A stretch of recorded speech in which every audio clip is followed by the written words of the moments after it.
Good morning, guys, and welcome back to the channel. I hope that you all are having a great day as always. We are about to take the Jeep over to Tire Mart to get the new tires mounted and the new wheels, tires mounted on the wheels, whatever. You guys know what I'm talking about. The reason why the Jeep is not lifted is because Shane ran into some things, not Shane the rap guy, Shane the truck guy. He ran into some issues, not with the Jeep, but with all the other stuff he was working on, and he did not get to it yet. So I said, all right, I'm coming back. I'm taking my Jeep back, and while you're doing your stuff with trucks, I will get the tires and wheels and everything ready to go so that when you do the lift kit, it will be, I can do it all in one day. He said it will be done on Monday though. So Monday, the Jeep will be lifted. We can mount the wheels on it. It's gonna look sick and it should be awesome. Wait a minute, I forgot to say what these wheels even are. I was so kind of bummed out by not having the Jeep lifted and I was like in a rush, but the Jeep wheels are Black Rhino Arsenal wheels, I think, Arsenal. Exactly the same as what is on the Duramax. So it is going to look really cool. Not the same size. We're not going 20 by 12s on the Jeep. We're going 17 by 9.5s, but shift time, they're gonna look great. That's that, I'm sorry. I totally forgot to even say what they were. Black Rhino wheels right there, that's crazy. Look at that, they're right there. What are the chances of that? Black Rhino wheels on the Jeep next to us in traffic. That is insane. If that's not an advertisement, I don't know what is. There they go. There he goes. I think those are actually the same exact wheels I have right now in my Jeep, which I wasn't gonna tell you guys. Like, they're a little bit different than what's on the Duramax. Same wheel, but different color, we'll say. That is totally unplanned and crazy. How about that? I would say Black Rhino wheels are definitely pretty cool and in demand. So if you need some wheels, check them out. New friend of the channel. Tire Mart, cool Ram Charger back there. Kind of neat, something different. Hopefully somebody is here. I don't actually know, but I'm hoping they are.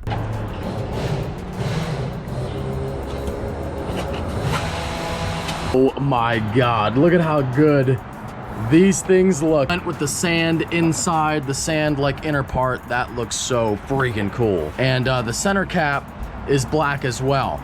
So all you see is like a little tan kind of border. It's gonna, oh my God, looks so good. It's gonna look epic. There you go. Oh yeah, that is gonna be sick. Look at how big it is. All right, Shane, waiting on you for the lift. Went for the tan, what do you think? Dude, it looks great. You like it? They look beautiful. Thank you. Thank you guys. It's always nice to have the moral support. That's what we're here for. We just sit around and wait for you to film. Just wait for me to come home and then give me my support. Cheer you on. I appreciate it, dude. Sorry, I'm kind of like running around all over the place. My company is gone now. So let me show you what they look like lined up with the Jeep. And that looks pretty cool if you ask me. And sorry everything's taken so long, by the way. I was hoping to have this done earlier, but it's coming along. But yeah, that looks really good. And like I said, once the tires are mounted and have air in them, they do get a lot bigger. I mean, that is huge. Look at that tiny little tire it's got on there. That is going to be epic. So the Jeep is gonna sit up to here. That is gonna be wild. That thing is gonna look so good. Like I've been saying, it's gonna look like a Jeep should. I love the Gladiator. I love kind of how the front is a little more rounded than the older ones. We're gonna get rid of those plastic fenders anyway. We're gonna do metal fenders, metal bumpers with a winch. I promise is gonna be one of the coolest ones you'll see on YouTube, and there's not too many right now. Stradman's got one. Now he's got the Hellcat swap though. That's pretty cool, I have to admit. The Hellcat swap Wrangler or Gladiator is that's tough to beat, but this one should look pretty darn good. Once the center cap is on, it's gonna look like that. So you're not gonna see that whole kind of awkward, like that doesn't really look that good, but when the wheel's actually on and you put the center cap on, it covers that and makes it look really nice. And so that's kind of how it's gonna look when it's actually done. I just wanted to show you guys that as well. But I love that kind of coyote tan color on there.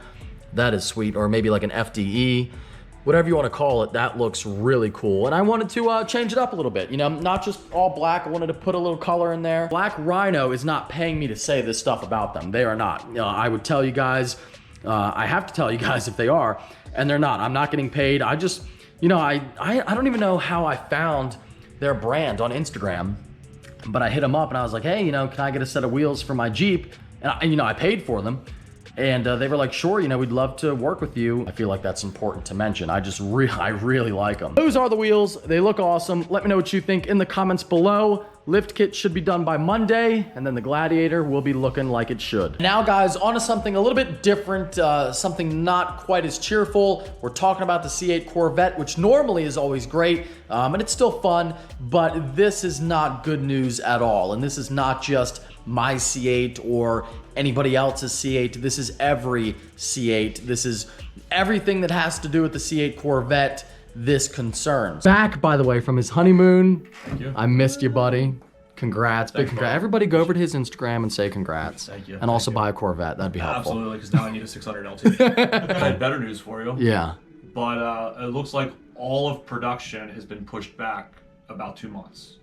2 months. So yeah, you had a 12/2 production week. Oh, boy. It's now a February 3rd production week. Oh boy, that's gonna be tough. And So that may puts it- change again. I don't know why, but every vehicle, I've talked to 4 other dealers, all of them have done the same thing. So it's Gotcha. not just yours and the other couple people that are with you in line. It's everybody. I'm sure it's the strike situation. I think that's and what's maybe they're just probably playing. going on. Maybe they're a little bit gun shy. Yeah. You know what I mean? So like, say we're still going to do 12/2, because then what if the strike extends and they can't actually do it? Because I think the report I saw was 400 C7s yet to produce. Yeah, they're still not done producing I have C7s. 6 of them sitting in the factory. Literally 6 more coming. Wow.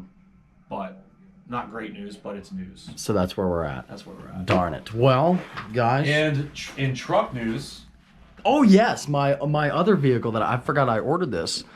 I get so caught up in doing everything else with the Jeep and McLaren and everything. How's my truck doing? Oh my God, that's I can't much wait for better. the truck, guys. Are you ready? Yes, I'm ready. That will be November 4th. Build date. Build week. Yeah, build week. Oh, so then that puts me at like a December delivery. It'll be late November, early December. Late November, early December for the 2020 D-Max. Now that is good news. That is good. That's news. great. That's good. I'm liking that. I mean, and probably for you, if you get, say, the Duramax was built in early November, gets delivered in late November, and then you have a December 2 build week, and then it gets, I mean, you're back-to-back cars like 2 and 2 months. Yeah. At least So, gives you a little bit of time. 2020 D-Max, and then at least we have a 2020. little break. You have for a the little bit of C8. break, saves your pocket a little bit for a month or two. So bad. Why did I buy all these cars? I have a big problem, dude. need- And you're not helping, You need a new actually. house. Yeah, and a new house. You're gonna get me divorced soon by the time you drive that car. Amanda's gonna flip on me. Beaver and I are just, we're not good. Because he has the power to just order cars like that, and I'm an idiot. So it's the worst combination. Impulsive buyer. You tell me, hey, I want a GT500, I go, I get it the next day. Yeah, I literally texted no you. time to think about it. I texted. I think I uploaded the video of wanting a 2020 before I texted you, Yeah. and then texted you that night. Was like, all right, Beaver, order it. Yeah, yeah. Go. Next day, ordered. It was next day. I woke up to a text saying, this is what I want. I just ordered it. What is going on is the United Auto Workers Union has been striking now for going on 1 month. We're almost at, I think we're in like the 4th week of their strike. And this is not just like, you know, a few people or one factory, one section. This is a lot of people. This is 48,000 people. And they're striking for what people normally strike for. They want better wages. They want an assurance of job security. They want a few different things. But basically, these 48,000 people have not been working for 4 weeks. And talks right now, negotiations between GM and the union aren't going well. In fact, they're not going well at all. They were doing okay, and then recently, Mary Barra, the CEO of GM, said that talks kind of took a turn for the worse. Nobody is sure what that means. Now, I have an inside source, so does Motor Trend, Car and Driver. Everybody's basically saying the same stuff, so I'm not special for saying this, but essentially what's going on is that strike is definitely going to push back C8 Corvette production. And GM has not come out and said this yet, but everybody who's in the know and everyone within the circle in the factory says that yes, it is definitely getting pushed back. We're looking at a February build date most likely. That's gonna push back delivery pretty far, so we're not talking about a January delivery anymore. We're talking about like a late March delivery, somewhere in that time frame. Now, this could change if they reach a deal. They could get back to work, you know, the factory can get operational again. But the big holdup is the factory is still producing C7 Corvettes. A lot of people don't know. The C7, there's a little bit over 400 units of the C7 that have to get built yet and sold. You might remember the last ever C7 Corvette is the spec is like locked in. It's a black on black Z06. That will be the last C7 ever built, and therefore the last front engine vet ever built, and I think it's also a manual, the last manual vet ever built as well. I think it sold for like 1 point something million at Barrett-Jackson. But that car has to be built. That will be the last one. Many C7 Corvettes still have to get built, and then after they're done, the factory gets shut down. They retool everything, and then it restarts again to build the C8. So the C8 and the C7 are built in the same factory, but the whole factory has to be like completely redone and reset up to build a different car. So the C7 production, we're not even done with that yet. So it's looking a little bit rough for the C8 right now. Definitely gonna be a lot later than we thought, than anybody thought. Again, GM has not said anything officially, so this could change.